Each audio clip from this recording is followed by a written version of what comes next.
शनिवार को आए दिल्ली विधानसभा चुनाव के नतीजों ने बीजेपी का करीब 3 दशक का सूखा खत्म कर दिया। बीजेपी ने प्रचंड जीत दर्ज की और अब सरकार बनाने जा रही है, लेकिन 2 बार से दिल्ली में आम आदमी पार्टी से मात खा रही बीजेपी ने इस बार ऐसा क्या किया कि दिल्ली के सारे समीकरण ही उसने बदल दिए और बहुमत से ज्यादा सीटें उसने हासिल कर ली है। आज बीजेपी की जीत के वो फैक्टर आपको बताएंगे जिसने दिल्ली वालों का दिल जीत लिया।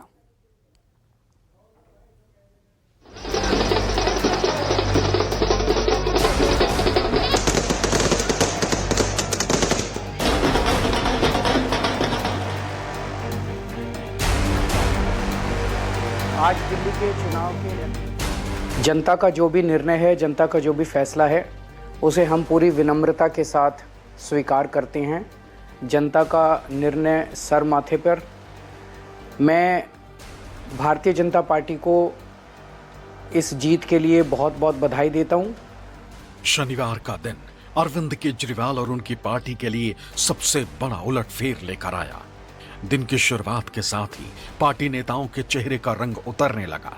पार्टी दफ्तर में सन्नाटा पसर गया। मोदी और अमित शाह की बिछाई सियासी बिसात पर एक एक कर सारे दिग्गज ढेर होते चले गए। दिल्ली के सियासी रण में बीजेपी ने ऐसा व्यूह रचा कि आम आदमी पार्टी की पूरी टॉप लीडरशिप उसमें उलझ कर रह गई। हाल ये हो गया कि महज चंद घंटों में बीजेपी ने केजरीवाल की पूरी पार्टी को ही राजनीतिक रूप से नेतृत्व विहीन कर दिया।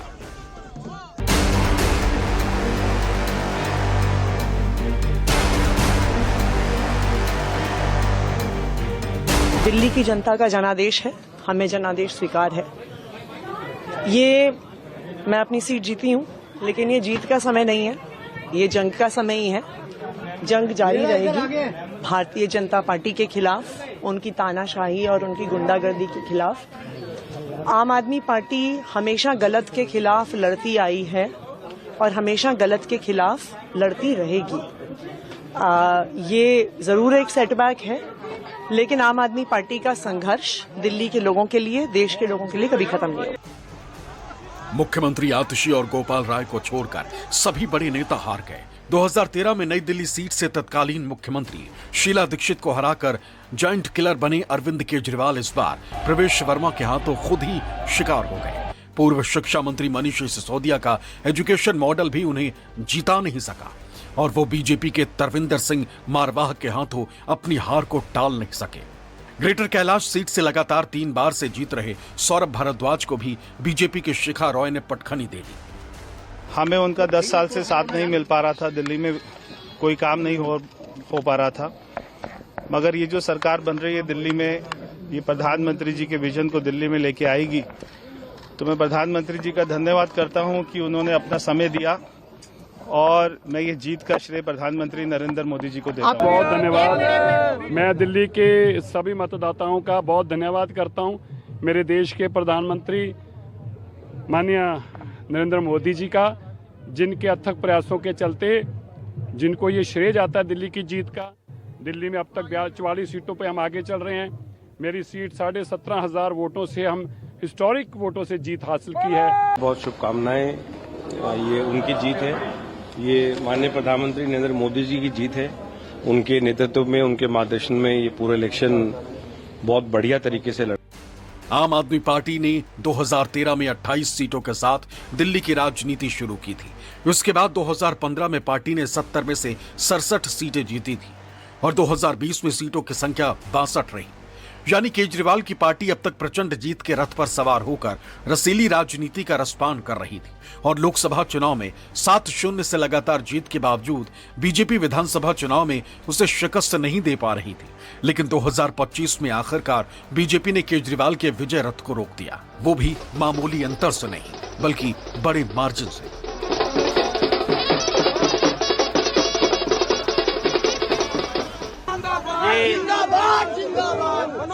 नरेंद्र मोदी जी के विश्वास की जीत है, उनके गारंटी की जीत है। अब दिल्ली को खुशियां देंगे। Thank you very much Delhi. हमने पिछले 10 साल में जनता ने जो मौका दिया हमें, उन 10 सालों में हमने बहुत सारे काम किए शिक्षा के क्षेत्र में, स्वास्थ्य के क्षेत्र में, पानी के क्षेत्र में, बिजली के क्षेत्र में और भी अलग अलग तरीके से लोगों को राहत पहुंचाने की कोशिश की उनकी ज़िंदगी में। और दिल्ली के इंफ्रास्ट्रक्चर को भी हमने सुधारने की कोशिश की। अब जो जनता ने हमें निर्णय दिया है, हम न केवल एक कंस्ट्रक्टिव ऑपोजिशन का रोल निभाएंगे, बल्कि हम समाज सेवा, जनता के सुख दुख में काम आना, व्यक्तिगत तौर पे जिसको भी जो ज़रूरत होगी, हम लोगों के सुख दुख में हमेशा काम आएंगे। क्योंकि हम राजनीति में कोई सत्ता के लिए नहीं आए, हम राजनीति को एक ज़रिया मानते हैं जिसके ज़रिए जनता की सेवा की जा सके, जिसके ज़रिए लोगों के सुख दुख में काम आया जा सके। वो काम हम करते रहेंगे।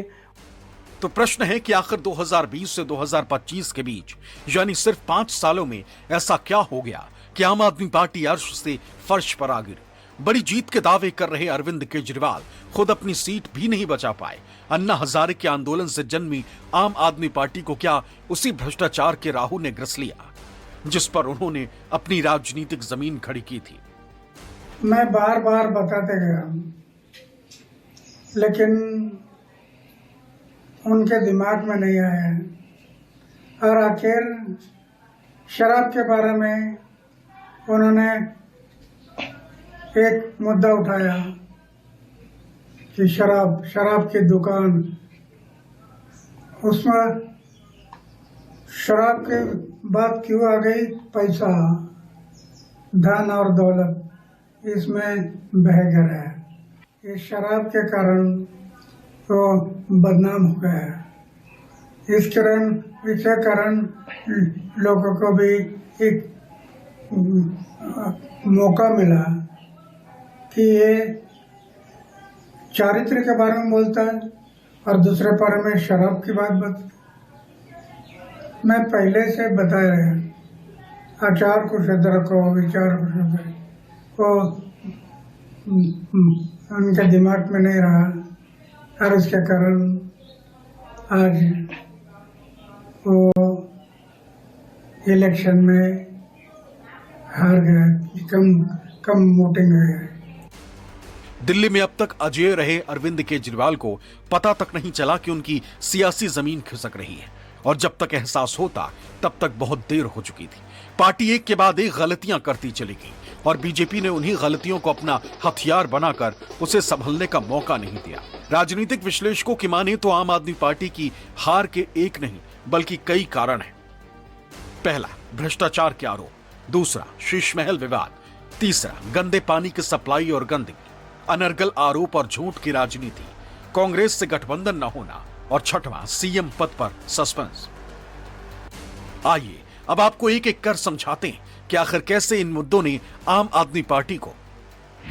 भ्रष्टाचार के आरोप। आम आदमी पार्टी की सरकार बनने के साथ ही उस पर भ्रष्टाचार में शामिल होने के आरोप लगने लगे थे। शराब घोटाले के अलावा दिल्ली जल बोर्ड का घोटाला भी सामने आया। प्रवर्तन निदेशालय के जांच के दायरे में पार्टी के सभी बड़े नेता आ गए। अरविंद केजरीवाल इस मामले में भी आरोपी हैं। यहां तक कि इस आरोप से केजरीवाल भी नहीं बच सके। मनीष सिसोदिया, संजय सिंह और खुद केजरीवाल को भी जेल जाना पड़ा। बीजेपी ने लगातार आप पर भ्रष्टाचार के आरोप लगाए, जनता के बीच पहुंची। यानी केजरीवाल ने जिस करप्शन को अपना सबसे बड़ा हथियार बनाया था वही उनके खिलाफ हथियार बन गया। शीश महल विवाद।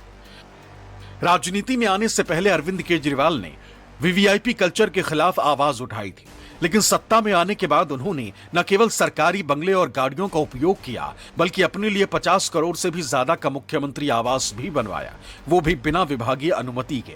बीजेपी ने इसे शीश महल का नाम दिया। इस मामले ने उनकी साफ और आम आदमी की सादगी वाली छवि को गहरा नुकसान पहुंचाया। गंदे पानी की सप्लाई और गंदगी। दिल्ली सरकार ने मुफ्त सुविधाओं की शुरुआत करके जनता का समर्थन पाया था, लेकिन मूलभूत सुविधाओं की कमी से जनता परेशान हो गई।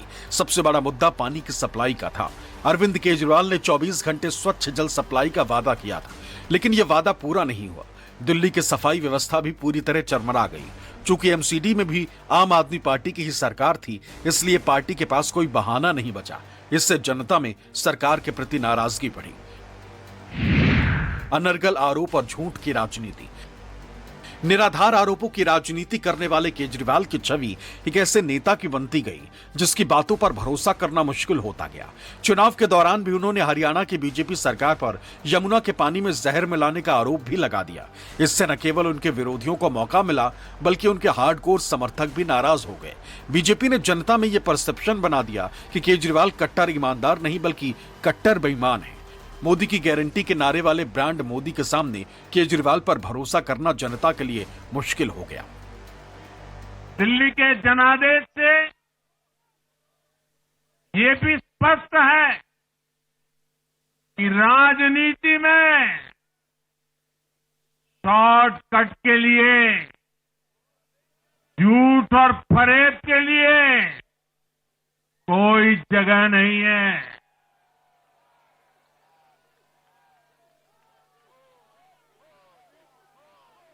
जनता ने शॉर्टकट वाली राजनीति का शॉर्ट सर्किट कर दिया।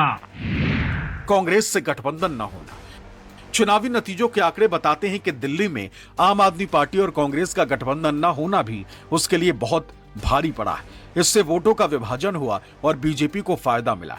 कई सीटों पर तो बीजेपी और आम आदमी पार्टी के बीच जीत हार के मार्जिन से ज्यादा वोट कांग्रेस ले गई। जम्मू कश्मीर के मुख्यमंत्री उमर अब्दुल्ला ने भी सुबह सुबह एक्स पर पोस्ट करके कांग्रेस और आम आदमी पार्टी पर तंज कसा था।